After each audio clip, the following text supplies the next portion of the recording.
And hello YouTube, welcome to this video. So last video I actually did a short Vim video of the sandbox. And I can actually just open up this sandbox unit test class. I showed you how to construct it, and I showed you the command.NET watch test logger console verbosity equals to detailed. Just press this and you should be able to run all the tests that you need. Okay, so I can just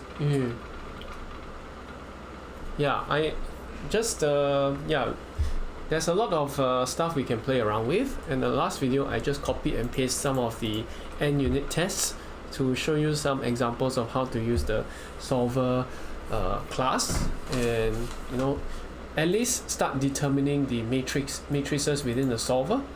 Okay, and you can take a look in your own time. I actually included some code for printing out of the solver, printing out of matrices. So you can see that the matrix row printing test is like so. You print according to the row and columns. So so for each row I will print out the entire row. You see, I'll print out the entire row using console write line. Okay, again, only available for Linux and Mac. I think Windows cannot do this very well. Okay, so we'll just leave it. But console write line actually works here. It's very convenient to use console write line to solve this thing. Okay, this is in .NET 6. Okay, I hope this doesn't change when it comes to .NET 7. Okay, so or later versions of .NET, but this is how it is for the time being. Okay, so you can actually play around with this code, and play around with the matrices and experiment with them. I'll just leave it here. I will not go through too much in this video. Okay, the main point of this video is to continue where we were the last time. How do we actually construct the matrices? Okay, and then how do we solve them? Okay, solving them is actually conceptually kind of easier. Okay, we kind of know there's an LU decomposition going on, and actually LU decomposition, once you find the LU matrix, you don't really even need to do the Gaussian elimination, so that's a mistake. So you can just use a forward and backward substitution, but that's for the matrix solver bit. You can go and take a look a little bit more if you're interested in the algorithms. But as of now, we know enough to we have some examples that can show us how this class of matrices are used. Okay, so the next thing is that how do we find the places that these matrices are constructed? Okay, we sort of knew from the last time that we get it done in the IBiasingBehaviour. So usually biasing classes, anything to do with biasing, these are the ones that will construct the matrices. So let's go and look at IBiasingBehaviour and where we can find them. Okay, so one example of biasing behavior is in well, if you look under components, you can go to current sources, iSource, ISRC, which is I stands for current. I think this just means it's a current source. Okay, so this is a current source. Okay, and then the current source has a biasing class. Okay, this current source has a biasing class, right? And of course it has this square bracket thing here, which is also known as an attribute. You can actually define attributes for C# by yourself. This is to help to deal with something called metadata. Okay, metadata. So I won't go into too much detail about what metadata is right now. Okay, just want you to know that biasing is usually done uniquely for each component type. Okay, each component, because component is a very easy concept to grasp, and of course if you learn matrices are also easy concept to grasp conceptually. So we'll start from there. Okay, components are, well, here the components is a current source. The current source is actually there to just produce current, and somehow this has to register within our matrices somewhere. Okay, so let's take a look at this biasing class within the current source here. Okay, so let's go look at some example. Subsection example of how matrices are constructed for ISRC current source. Okay, then I'll just put a URL here. Okay, so you can go take a look. We can see how matrices are constructed in current sources under the biasing class. Okay, so this is where we can start. Okay, so look at the biasing class. The biasing class actually inherits from behavior, as you can see here. Biasing actually inherits from behavior. Okay, biasing actually inherits from behavior. Okay, whereas if you take a look at things here like this current source.cs, this actually falls under the components class. So the components and behaviors are kind of different. Okay, components actually inherit from the family of entities and all that, but okay, where the thing is actually directly constructed, where is the matrix constructed? Matrix is constructed mostly inside the biasing class. Where's the biasing class? I have too many tabs open. Alright, let's go next. Alright, where's the biasing class? Okay, let me open a new tab. Alright, I'll just open the biasing class. Okay, so biasing class, the first thing you'll see is it inherits from behavior, and then it implements the IBiasingBehaviour interface, which is good. This is the exact interface that we were interested in. IBiasingBehaviour. It says it contains methods that are called in each iteration to build up the Y matrix and the right hand side vector. Okay, IBiasingBehaviour. So this is the correct place to look. It also implements the IParameterized interface. This one, as of now, I'm not really too sure what it does. I'm just exploring the code. Okay, but let's just take a look at the pattern. So this is the class declaration. This is the class attribute. Okay, we can again take a look at attributes here. Attribute, SpiceSharp Attributes. Okay, so attributes you can take a look another time. These are something with C#. It just adds metadata to this biasing. It will just say that this class has a current source behavior, and then it's a type of IBiasing behavior, something like that. So so this is a behavior biasing behaviors. This biasing thing is a behavior for the current source. Okay, so that's what this metadata here essentially is saying. Okay, so metadata is not used as much in the calculations, I think. Yeah, but we'll just leave it as that, metadata, put it one side, and let's continue. Okay, we have 5 private read-only variables here. These, I believe, they're not attributes. I think, yeah, I just call them like variables, or properties. Okay, but I think variables would be a better word to use, because properties are for like another kind of data. They have a get and set. Like this thing here is a property. Okay, but these are private read-only variables. Okay, why are they here? Because you kind of want them down for dependency injection. So how you organize this class? Savant, or yeah, the person who wrote this code, we put all the properties and variables first, the private variables, and then the public properties and variables. So this over here, IBiasing simulation state, integration method, iteration simulation state, one port, ElementSet. All of these are, I guess, dependency over here to help with the dependency injection. So these are the dependencies, I suppose. And then over here we also have a independent source parameters. That is a independent source parameter class. Okay, and this is the parameter object. Waveform. This is in case, I guess, there's a alternating current. Okay, there's voltage, power, and current.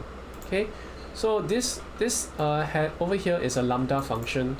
which says here voltage is the positive value minus the negative value. Okay, so this is the potential difference across the supply. And the positive pin, I think you have a certain voltage, and the negative pin you have a certain voltage, and then okay, we'll just get the voltage from here. Then power equals to the voltage. Okay, variables, so this is the voltage here, times the negative of the current. Okay, essentially it's IV. Okay, but current is positive going out. Okay, so and negative coming in. Okay, if I'm not wrong. Okay, I can't, or maybe positive coming in, negative going out. So for sure there's some current actually going up. Okay, but this tells you the power, and this is the current that you get. All right, and that's all. Power, voltage, current, all of these fall under the biasing. So it seems that the variables, the current, the voltage, all these these properties actually like fall under okay, they actually fall under the biasing class. Okay, so where all the math is done is in the biasing class. Okay, the rest of the stuff is done on outside. Okay, so looks like that is it. Okay, here we have our constructor, and the only thing we inject as a dependency is the context. Okay, this context class for context object implements this IComponentBindingContext interface. Okay, and from this context you can actually see that all these things are actually they have this dependency injection going on here. So the parameters thing here, the parameters things gets injected here. So this parameters is set using the context. So this is the get parameter set independent source parameters. Context get state. Okay, context get state. Okay, you can take a look into this methods later on. Or maybe I should do it now. I will close some of these other things. These are under entities, so I won't talk about that. Let's just talk about behaviors and scope down our discussion there. All right, so get parameter set. Okay, get parameter set is here. Okay, so the get parameter set method is here, and let's take a look at this IComponentBindingContext. This will be very interesting to look at. Okay, IComponentBindingContext, SpiceSharp. Okay, so this is the IComponentBindingContext interface. It will have a few things like get state, try to get states, get simulation parameter, try to get simulation parameters, so on and so forth. Oh, these are inherited members, and then you kind of add a few more things. Okay, so let's see. I mean, you should have this. What do you call that? IComponentBindingContext. Let's take a look. Okay. Let's look here. IComponentBindingContext.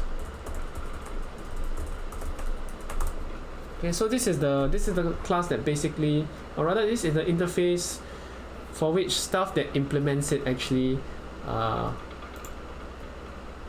Yeah. So this is the interface. Let's click on this. Public interface IComponentBindingContext. So let's just write down some notes. Dependency injection for biasing is done using IComponentBiasingContext. So this is the interface type, and so let's put this here, URL, and the class that implements, okay, one class that implements this is, let's give it a typo, let's give the typo a correction, excuse me. So the class that implements this is componentBindingContext.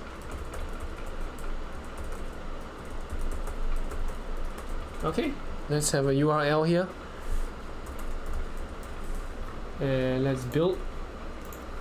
Okay, so componentBindingContext will have a few things inside, like model behavior, nodes, okay, component simulation behaviors.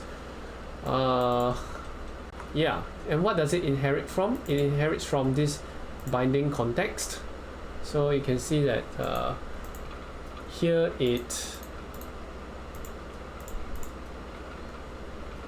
there are two classes here. Let's look at a more generic kind. So this binding context is inherited by this component binding context. It inherits from binding context.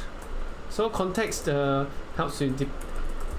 Okay, let's write what the gist of context is. Okay, context classes contain objects used for dependency injection.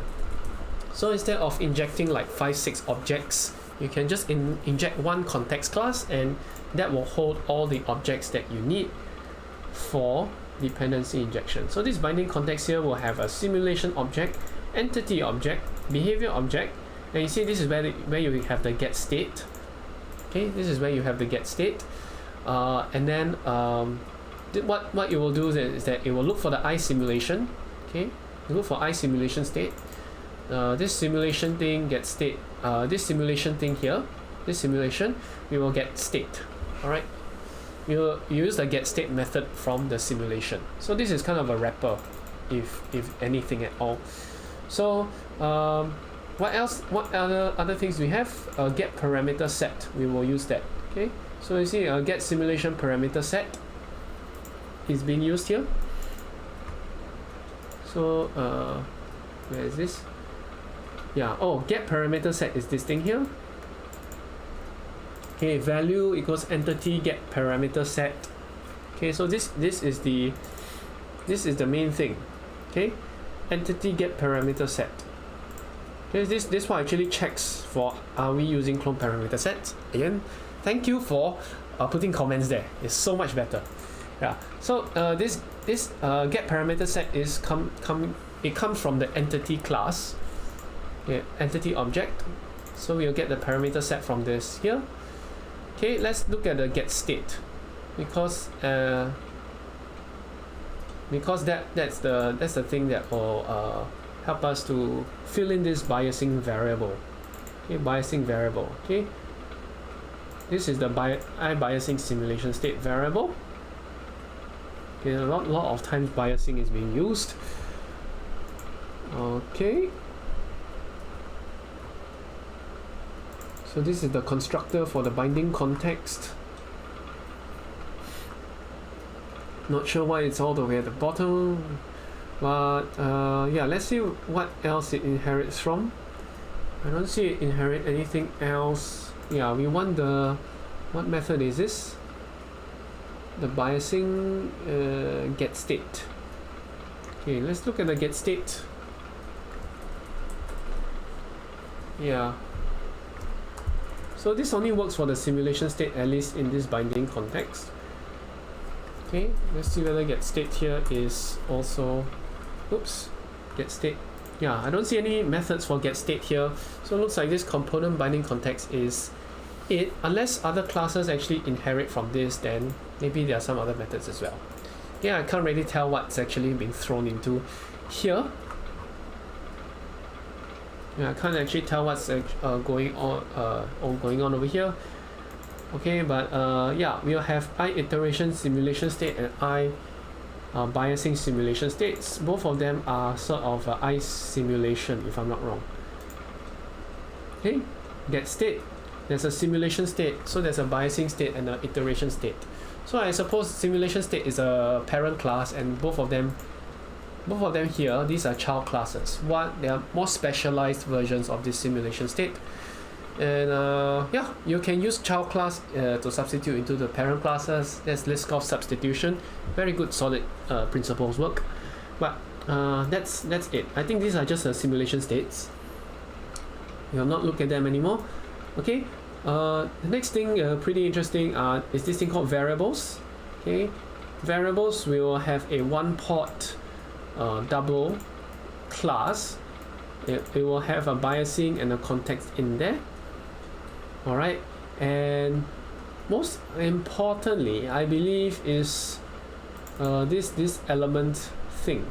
Okay, this elements thing, because IBiasing behavior, as you can see here, this is the IBiasing behavior method, which actually implements the IBiasing behavior interface. Okay, where's the IBiasing behavior interface? Okay, so this is the IBiasing behavior interface, which is IBiasing behavior. Yeah. So you see, it just has this void load function, and this is supposed to load the matrix, Y matrix, and right hand side vector. So what is this? What is this part doing? Okay, after we look at all the dependency injection and everything, this is a time domain analysis. All right, we define some value. Okay, so this is over here. We use the waveform if possible. That means if there's some AC current, we will use the waveform. Else, we use the DC value times some iteration source factor. Okay, so basically this is setting it to some DC voltage. This is setting it to, I think, AC voltage. Okay, I think it's AC voltage. Okay, AC or DC analysis uses DC value. Again, this is a DC value. Okay. Alright, so yeah, what happens after that? We actually do something to the matrix here, or the elements thing here. We actually have an add method. What is the add method being used on? It is this elements thing here. Okay. Elements is actually over here. Elements is an element set. Okay, and you can see that it's over here. It's a read-only thing.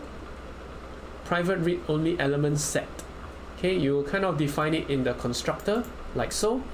You put the biasing solver in there, some null thing, and get RHS indices. So you can see that this part is pretty important. Okay, get RHS indices, because that actually talks about what constructing the right hand side matrix or right hand side vector. Okay, so this part is pretty key. Okay, so for matrix construction, we see that in the constructor. Okay, begin, what is this called? I remember there's a thing for LaTeX where you begin verbatim, yeah.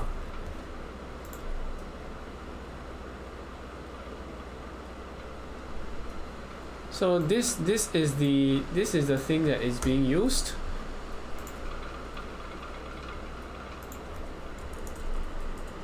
This is what constructs the system of equations. What part of it I'm not sure, but definitely you'll be using the right hand side indices, as you can see here.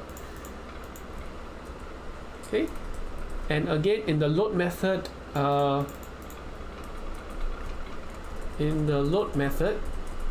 we actually manipulate this elements variable or element set object to add a value. So this is important. Yeah, this is an example of how these matrices are being constructed. You can see that I'm adding a value to these elements. So it'll be prudent for us to also take a look at this element set. What's actually going on here? Alright, so let's take a look at the element set. Okay, I'll open the link in new tab. let's look for ElementSet, and we'll look for the class. Okay, ElementSet is right here. Okay, ElementSet is right here. Okay. ElementSet, what does it have? Okay, it contains a solver, it contains some matrix pins and a RHS pin. Okay, so what does it contain? A solver. It's a sparse solver. So let's take a look again. We are quite familiar with solvers now. So let's take a look at the solver. Sparse solver, ISparseSolver. So this is the ISparseSolver, which actually inherits from iSolver. Okay, so ElementSets actually contain a solver. Okay, it actually contains a solver. It contains matrix pins and an array of okay, so this is an array of matrix locations called matrix pins and an array of right hand side pins. So I think it's the right hand side locations. So so the ElementSet is important. It contains the solver object, which in turn contains the matrix double arrays and what else? Double arrays and RHS vector. Okay, I'll just put the Y matrix and RHS vector directly. So ElementSet is important. It contains the solver object, which in turn contains the Y matrix and RHS vectors. So I'll put a URL here again. Okay. So let me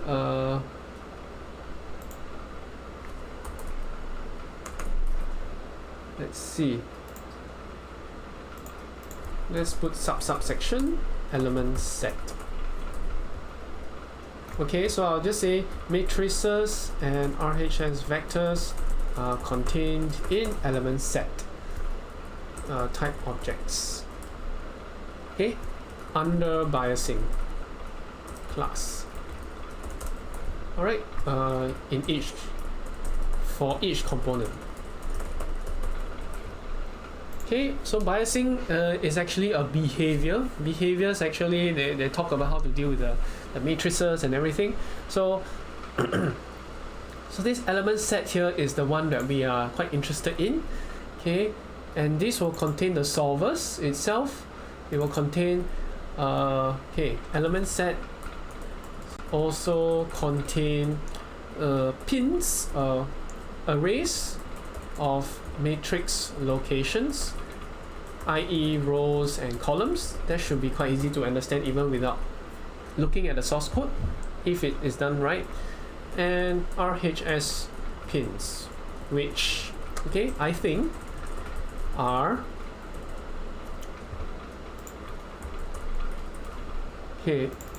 Well, we have to see how yeah. Oh, okay. So let's look at the constructor. This is already the constructor here. So for var I equals 0, this is a for loop. Elements I equals to solver get elements matrix pins at I.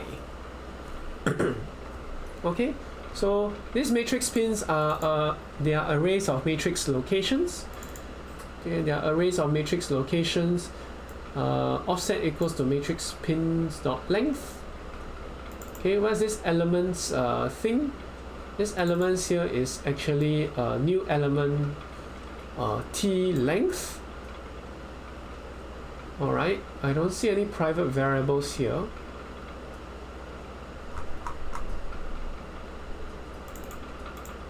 Oh yes, I see. Yes, private read only. So this is an elements. These are elements. So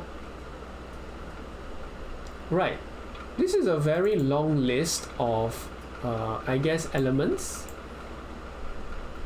of a certain type. Okay, it could be a double. I think it could be doubles. Okay, usually they're doubles, but So you can see over here, all the matrix data and RHS data are stored into this elements thing here. So you see, if matrix pin not equals to null, the elements thing is actually populated with the solver get elements. So we are actually reading the matrix from the matrix data from the solvers in this part. Okay, and then we calculate an offset. Why is the offset important? Because after you fill in, let's do the GIMP. Okay, just roughly what's going on. So in this elements like list, okay, the first part of it is that you fill it in with the matrix data.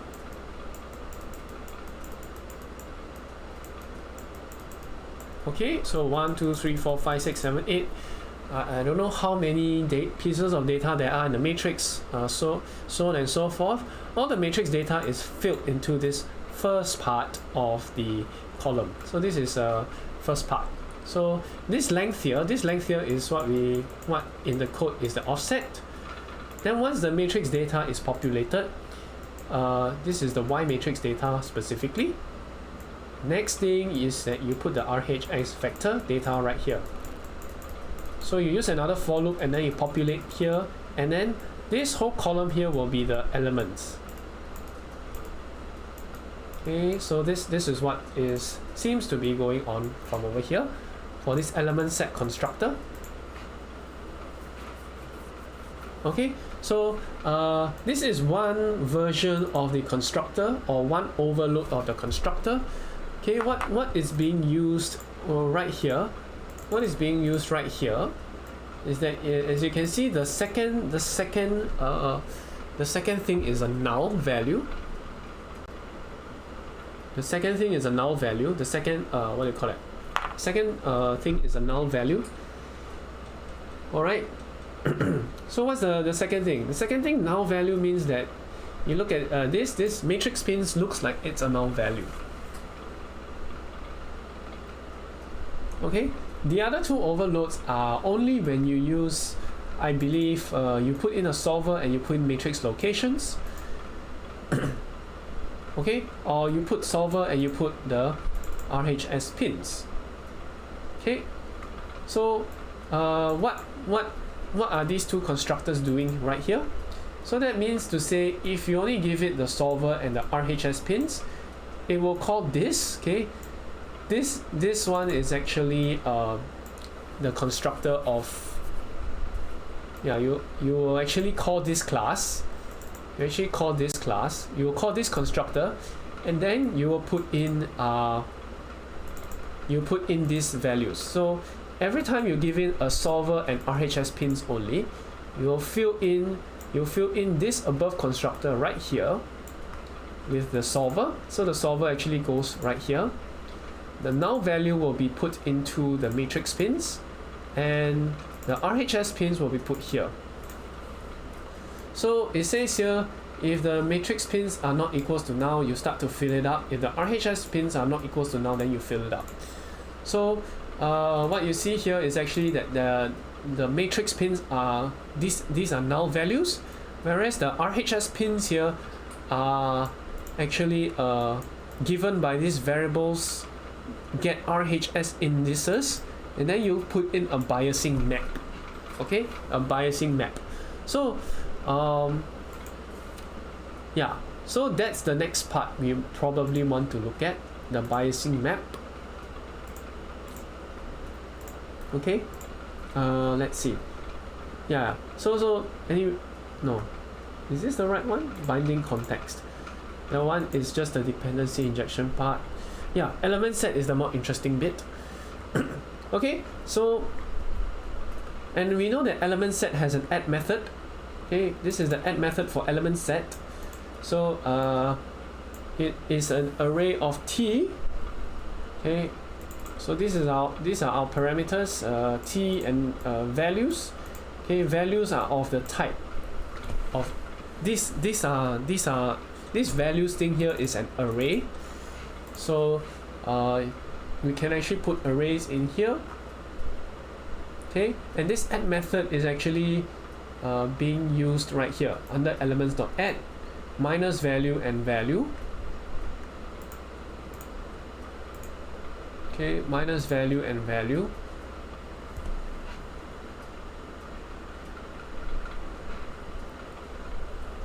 So if values equals to null, then we return it. So it doesn't really add anything. Okay, and it has a for loop here for variable for I equals to 0, I less than value length I plus plus. This is a standard C++ or C# for loop. Elements at the index I, add to the value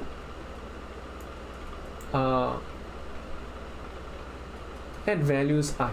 Okay, so what is the length of values? Okay, this length of values is, I believe, now let's take a look at what the array syntax is like. Array C#, they should be in square brackets if I'm not wrong, or curly braces. Yeah, the curly braces right here. So arrays are done in curly braces. So this thing here doesn't look like curly braces to me. There are actually two values here, and basically you're adding two doubles to it, to the elements list. Okay, elements are new element set, and then you get the indices. Okay, and then you get the solver and the indices. Okay, solver is under the biasing simulation state. Okay, so the solver is actually under biasing simulation state. Yeah, under get state IBiasing simulation state. So the solver is hidden in here somewhere, and then the way we map, we actually arrange our equations, that stuff is actually somewhere located in this highlighted bit of code. Okay, so this information is being passed into the elements to help it determine where to add the values, and then you actually do the value addition right here. So this is the setup, and this is where you actually manipulate the matrix. Okay, so this is where my code exploration I think will stop. More or less that's enough for today. I think next time you'll want to take a look into these biasing solvers to see where the matrices are constructed, and we'll want to see how the matrices are mapped, and yeah, that one we'll explore next time. Yeah, we'll explore next time. Alright, so thanks for watching. See you again. Bye bye.